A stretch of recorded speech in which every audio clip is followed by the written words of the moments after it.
America. And it's February, you guys, so I am going to be doing a monthly check-in with you.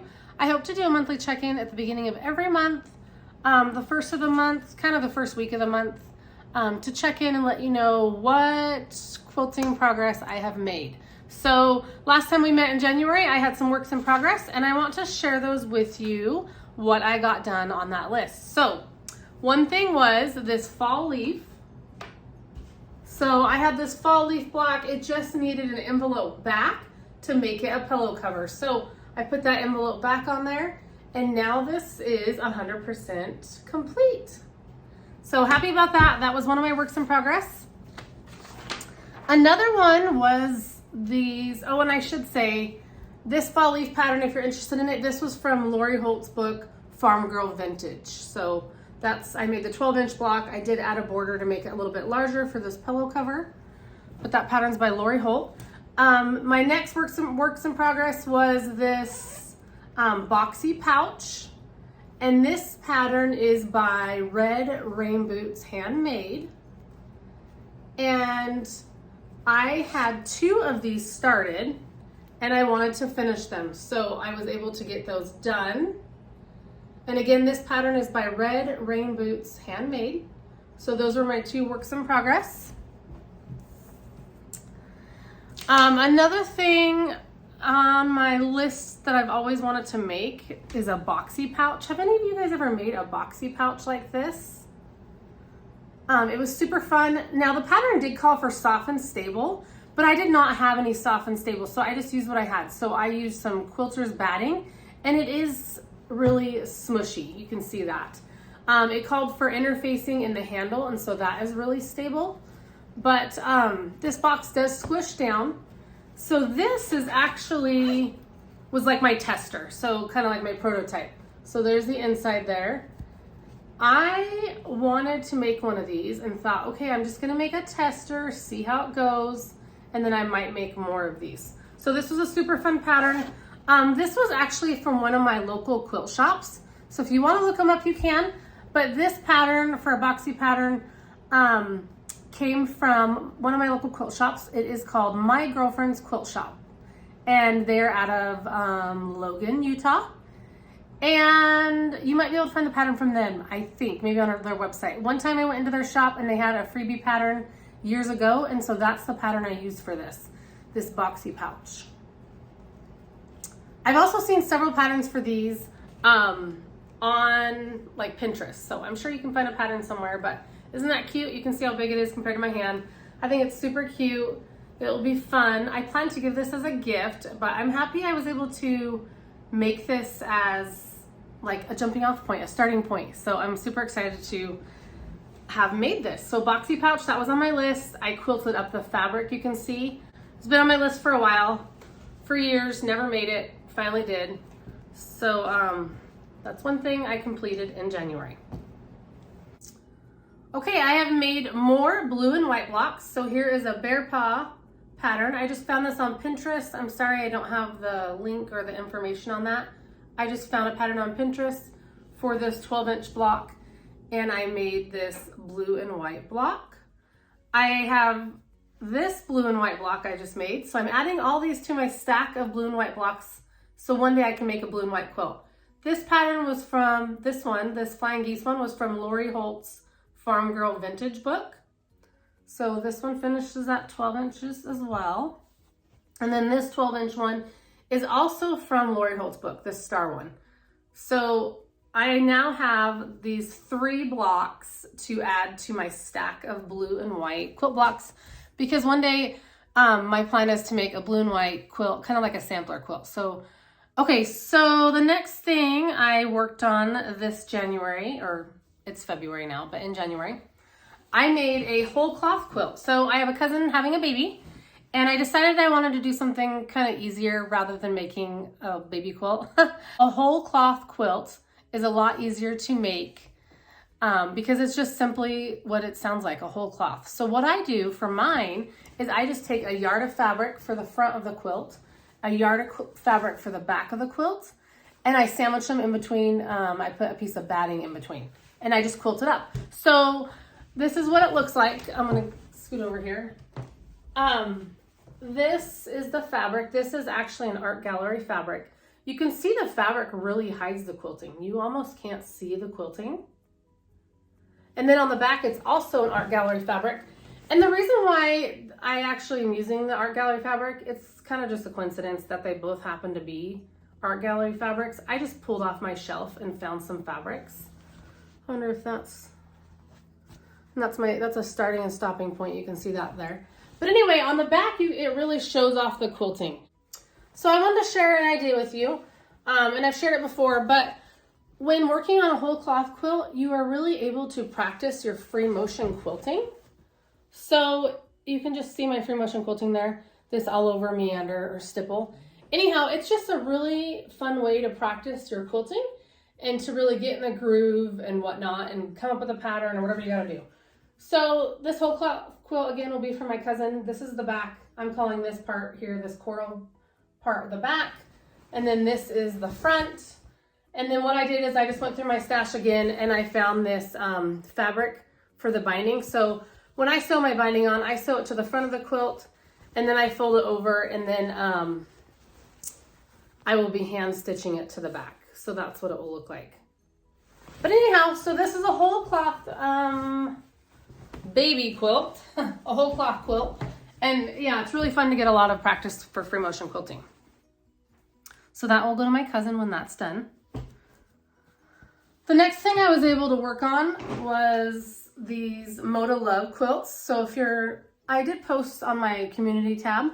I shared these. Get 2 Moda Love quilt tops done. So here's 1 and 2. Now, one of these, this one is going to be a graduation gift. So I was able to piece the back. So here's my back. It actually is 2 prints of fabric. This one, I didn't have enough of this print, so I pieced it with this. So now this Moda Love quilt here has a back and it's ready to go. It's ready to be basted. So this will be a graduation gift. And then this Moda Love quilt will just sit on my shelf until I need it. And then last year, I made this quilt top, and I'm not sure I ever shared it, but I did make this quilt top, and I pieced a back for it. So I pieced this one first, and so that's why on this second quilt, I didn't have enough of the fabric. So anyway, so this is gonna be a graduation gift. This log cabin quilt here, let's see, did I show you that? Or let me see if I can show you. So this is a log cabin. This log cabin quilt has the back piece. This will be a graduation gift. And this Moda Love has the back piece, and this will be a graduation gift. So these 2 quilts are ready to go, so I can just baste those and get those ready for graduation in May. Okay, so one of the goals I have for 2024 is to complete this quilt. I started working on this quilt top. It has been super fun. It is by Chelsea Stratton Designs. And here are some blocks that I have started working on. So isn't this fun fabric? I love it. Okay, so you have this star. It's kind of hard to hold these up. Like, I'm not sure. I think I'll drop them all on my hand. But this star, see, I just dropped that one.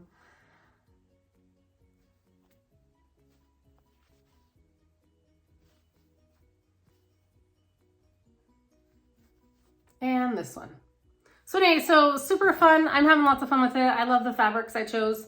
I really like that I'm doing like aquas and reds and navies. So started working on my Land That I Love quilt. So that's been fun.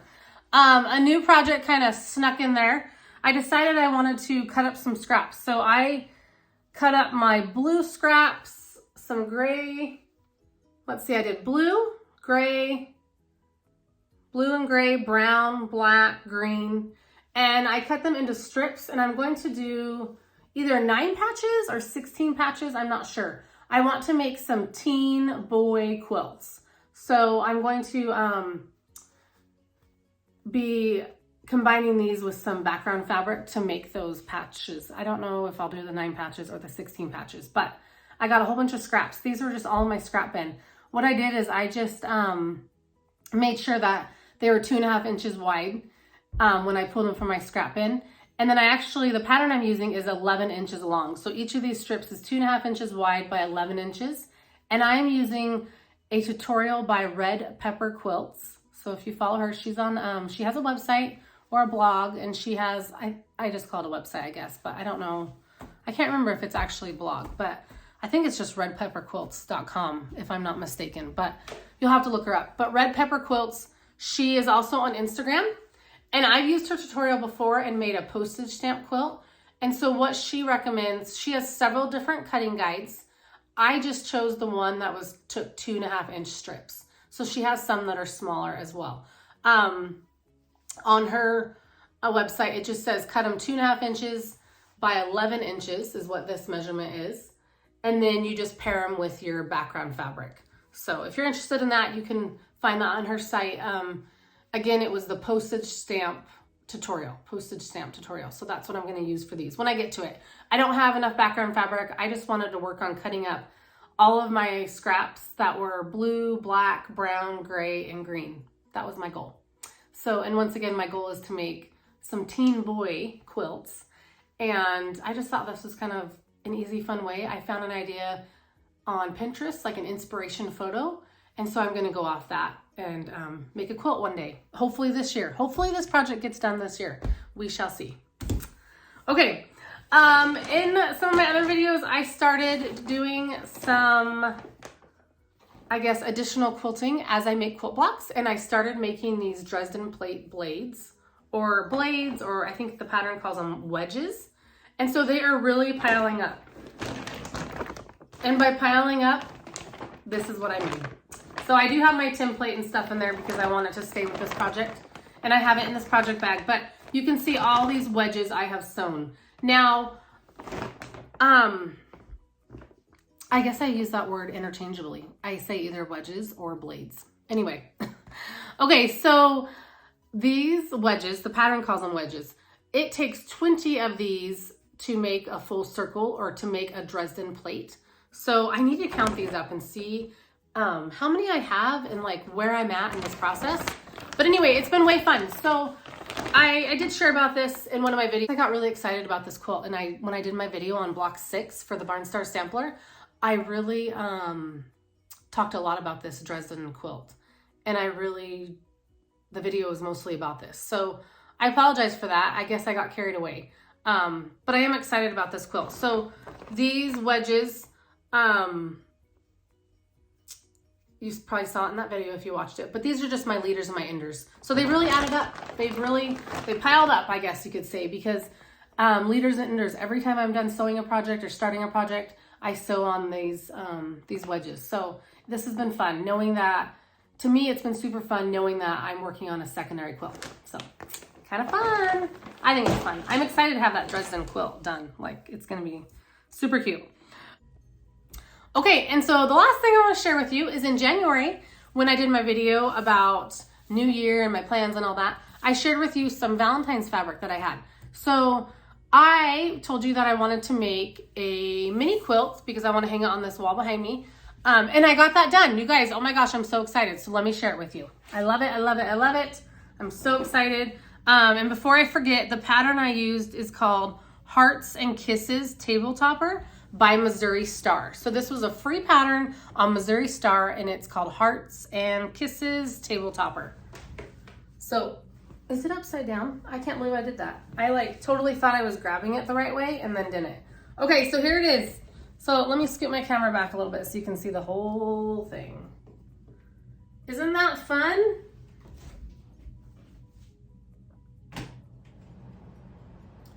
So this is Hearts and Kisses Table Topper.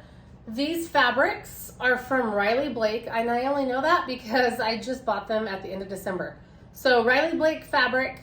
The white is just a white background. I'm not sure which one that is, what fabric that is. But anyway, the red hearts and the kind of pink red hearts, the print fabrics, they are all Riley Blake. And here is the back. So the back, I just used a fabric I had in my stash. And look at this quilting, you guys. I am so excited. I cannot believe I did this. So I free motion quilted this on my Juki machine.